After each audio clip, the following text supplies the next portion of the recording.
Assalamualaikum warahmatullahi wabarakatuh. Kembali lagi dengan saya Alivia Salma Huwaidah dengan NIM 7211419085 Akuntansi A 2019 Universitas Negeri Semarang. Nah, di video kali ini saya akan sedikit menjelaskan tentang informasi dalam praktik. Yang pertama, ada sistem pemrosesan transaksi. Nah, informasi yang mengalir ke lingkungan juga memiliki arti penting. Sistem pemrosesan transaksi sendiri adalah satu-satunya sistem informasi yang memiliki tanggung jawab untuk memenuhi kebutuhan informasi di luar perusahaan. Sistem pemrosesan transaksi ini memiliki tanggung jawab untuk memberikan informasi kepada setiap unsur lingkungan selain pesaing. Nah, pada figur pada slide ini juga menjelaskan tentang sebuah model sistem pemrosesan transaksi. Nah, model ini merupakan turunan dari model sistem umum perusahaan yang sudah ada. Unsur-unsur input, transformasi, dan output dari sistem fisik perusahaan berada di bagian bawah. Data dikumpulkan dari sistem fisik dan lingkungan, kemudian dimasukkan ke dalam basis data. Piranti lunak pemrosesan transaksi mengubah data menjadi informasi bagi manajemen perusahaan dan bagi individu-individu serta organisasi-organisasi di dalam lingkungan perusahaan. Selanjutnya ada tinjauan sistem. Nah, pada bagian slide ini menunjukkan atau mencerminkan tingkat yang tertinggi. Nah, diagram ini juga disebut dengan diagram konteks karena diagram ini menyajikan sistem dalam konteks lingkungannya. Seluruh sistem ditunjukkan oleh kotak yang diberi label. Sistem distribusi yang berada di tengah, unsur-unsur lingkungan yang berinteraksi dengan sistem ditunjukkan oleh kotak-kotak dan dihubungkan ke sistem oleh panah-panah yang disebut dengan arus data. Selanjutnya ada subsistem utama dari sistem distribusi. Nah, figur di bawah ini menunjukkan sebuah diagram nomor 0.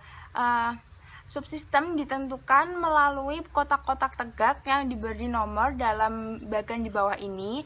Lalu subsistem yang pertama berhubungan dengan pemenuhan pesanan pelanggan, yang kedua dengan pemesanan penggantian persediaan dari pemasok, dan yang ketiga terakhir dengan pemeliharaan buku besar perusahaan.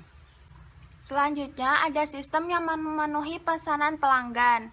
Nah, figur di bawah pada slide ini menunjukkan 4 sistem utama yang terlibat dalam pemenuhan pesanan pelanggan, yaitu entry pesanan, persediaan, penagihan, dan piutang dagang.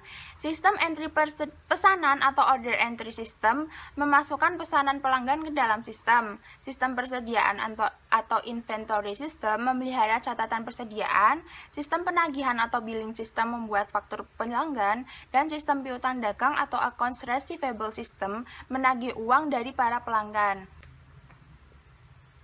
Lalu ada sistem yang memesan persediaan pengganti. Nah, dengan cara yang sama juga kita dapat mengidentifikasikan subsistem yang berkaitan dengan pemesanan persediaan pengganti dari pemasok.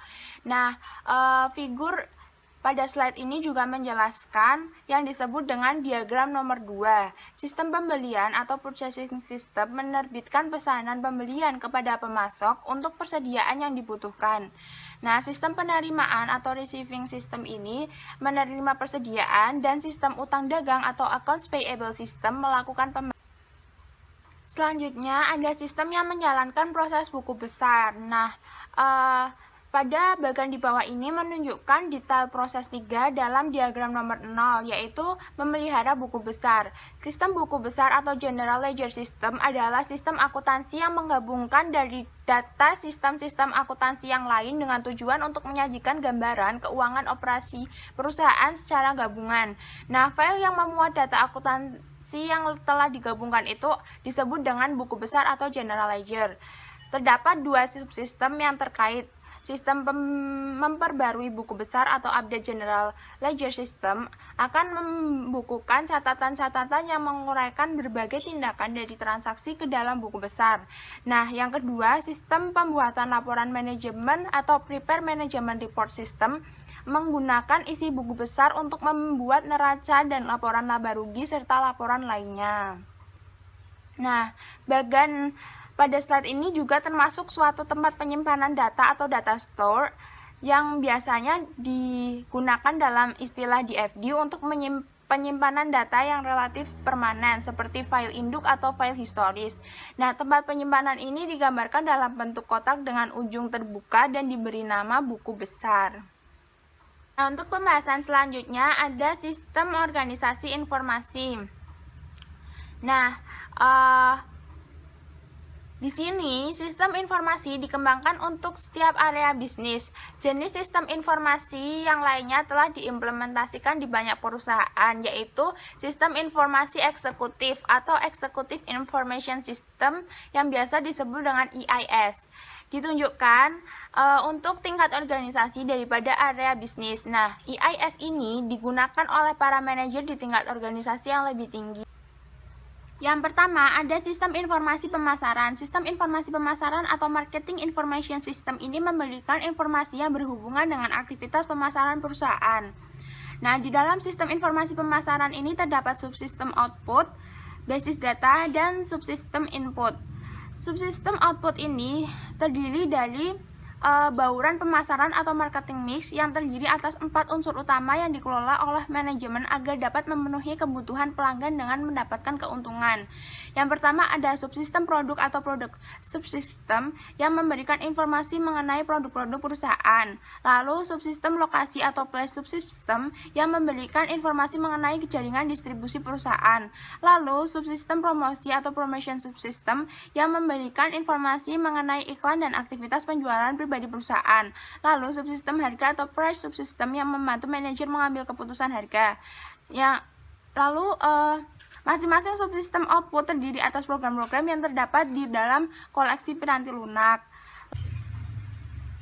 Nah, untuk subsistem input itu sendiri terdiri dari sistem pemrosesan transaksi, subsistem riset pemasaran, dan subsistem inteligensi pemasaran.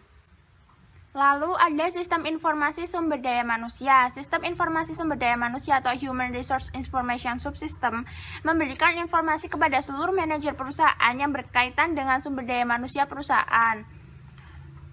Sistem pemrosesan transaksi memberikan data input sama seperti subsistem riset sumber daya manusia yang melakukan studi-studi khusus dan subsistem intelijensi sumber daya manusia yang mengumpulkan data lingkungan yang mengandung permasalahan-permasalahan dari SDM. Yang ketiga, ada sistem informasi manufaktur atau Manufacturing Information System yang memberikan informasi kepada seluruh manajer perusahaan yang berkaitan dengan operasi manufaktur perusahaan. Lalu juga ada sistem informasi keuangan atau Financial Information System yang memberikan informasi kepada seluruh manajer perusahaan yang berkaitan dengan aktivitas keuangan perusahaan. Dan ada juga sistem informasi eksekutif atau Executive Information System yang biasa disebut dengan EIS ini sendiri adalah suatu sistem yang memberikan informasi kepada para manajer di tingkat yang lebih tinggi atas kinerja perusahaan secara keseluruhan. Nah, di sini juga Executive Information System ini biasa disebut dengan sistem pendukung eksekutif yang disebut dengan Executive Support System. Nah, biasanya EIS perusahaan terdiri atas stasiun-stasiun kerja eksekutif yang terhubung melalui jaringan ke komputer pusat. Nah, pembahasan selanjutnya adalah mengenai data warehousing. Istilah data warehouse atau gudang data telah memberikan penjelasan penyimpanan data yang memiliki karakteristik sebagai berikut. Yang pertama, kapasitas penyimpanan sangat besar. Lalu data diakumulasikan dengan penambahan catatan-catatan baru, bukannya dijaga tetap paling mutakhir dengan memperbarui catatan-catatan yang sudah ada dengan informasi yang baru.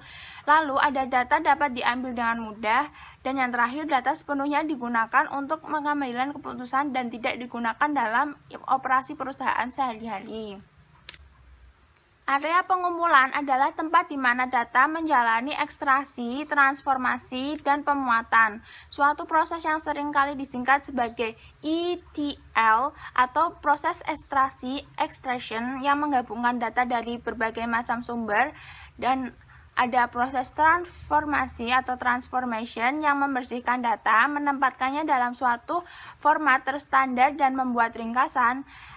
Lalu yang terakhir juga ada proses pemuatan atau loading yang melibatkan entry ke dalam tempat penyimpanan data warehouse.